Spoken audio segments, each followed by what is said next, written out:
పాపము ఎరుగని నేను,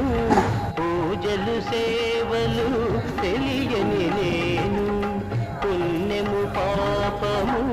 ఎరుగని నేను, పూజలు సేవలు తెలియని నేను, ఏ పూలు తేవాలి నీ పూజకు,